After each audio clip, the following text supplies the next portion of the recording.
হিন্দুদের জন্য এত কিছু করছে, আর এরই আইডি যদি এভাবে হ্যাক। জয় শ্রীরাম, জয় গৌমাতা। তো আমি মালদার ফুলবাড়িয়া থেকে দেব বলছি। তো তোমরা আমার এর আগের ভিডিওগুলো তো দেখলে কি রনিদা আর সাথে সুমনদা ওরা পায়ে হেঁটে অযোধ্যা যাচ্ছে। তো অনেকজনই আমাকে ফলো করছে, কমেন্ট করছে কি দাদা ওরা কত দূরে আছে না আছে। তো আজকে সরাসরি আমি ফোন করে জিজ্ঞেস করবো তারা কোথায় আছে, কত দূরে আছে, কী পরিস্থিতিতে আছে। তো চলো ফোনটা করে যাক। তো আমরা পেয়ে গেছি আবার সুমনদাকে আবার সরাসরি আমরা জিজ্ঞেস করে নিব কি সে কোথায় আছে না আছে। সুমনদা রাম রাম। জয় শ্রীরাম। তো বলছি এখন তোমরা কিভাবে আছো, মানে কিরকম অবস্থাতে আছো, যাতায়াত করতে কোনো অসুবিধা হচ্ছে না তো? তোমার ধরমপুরে একটা প্রবলেম হয়েছিল, হ্যাঁ গালাগালি করছিল আমাদেরকে দেখে, দিয়ে ওরা পরে আমার ক্ষমা চেয়ে গেছে। হ্যাঁ। ওখান থেকে বেরিয়ে আমরা এখন পর্যন্ত আসতে পেরেছি যে দুর্গাপুর, রতুয়া পার করে দুর্গাপুর বলে একটা জায়গা আছে, ওখানে দাঁড়িয়ে আছি। এখন তোমরা এখন রেস্ট নিচ্ছ নাকি? হ্যাঁ হ্যাঁ হ্যাঁ, এখানে প্রত্যেক দিন ভাইরা আছে, সবাই হেল্প করে দিচ্ছে তো কিছু কিছু? হ্যাঁ হ্যাঁ হ্যাঁ হ্যাঁ, পুরো ফুল সাপোর্ট করছে। আর এরকম কোনো অসুবিধা হচ্ছে না আর আদার্স? না না না।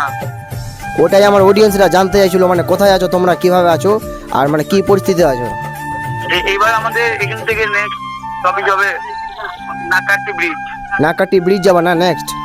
হ্যাঁ হ্যাঁ। আর বলছিলাম তোমাদের তো আজকে মনে হয় 4 দিন না বা 5 দিন হয়ে গেছে না যাওয়া? আজকে 4 দিন চলছে। ও 4 দিন চলছে, ঠিকই আছে। তো তোমাদের পৌঁছাতে কত টাইম লাগবে তাও? আমাদের মিনিমাম এখন 30 দিন প্লাস লাগবে। 30 দিন? ভাবতে পারছো বন্ধুরা, 30 দিন লেগে যাবে। তোমরা ভাবো একবার বিষয়টাকে। তোমরা যত পারো ভিডিওটাকে শেয়ার করো, আর সুমনদাকে তোমরা সাপোর্ট করো, কেন কি সুমনদার আইডিটাকে হ্যাক করে নিয়েছিল। আমাকে দেখে সত্যি বলছি খুব কষ্ট লেগেছে ভিডিওটা দেখে। তোমার দুটো আইডি হ্যাক করে নিয়েছিল কি বলে? হ্যাঁ, দুটো আইডি হ্যাক করেছে, ইনস্টা ফেসবুক। আর এমন কি ওই আবার মেসেজ করে বলছে 10,000 টাকা লাগবে, 10K দিতে হবে ওকে। কি জন্য পয়সা চাইছিল? ওই আইডিটা রিটার্ন চেয়েছিলাম বলে। এটা কোনো কথা হলো? আমারই আইডি নিয়ে ফের আমার কাছে পয়সা চাইছে। দেখো তোমরা বন্ধুরা, এত কষ্ট করে একটা মানুষ আমাদের হিন্দুদের জন্য এত কিছু করছে, আর এরই আইডি যদি এভাবে হ্যাক করলে তোমরা বসে থাকতে পারো কীভাবে? দাবিয়ে ভিডিওটাকে শেয়ার করো তোমরা, দাবিয়ে। ঠিক আছে রনিদা, রাম রাম। ঠিক আছে, তোমাকে পরে ফোন করছি আমি।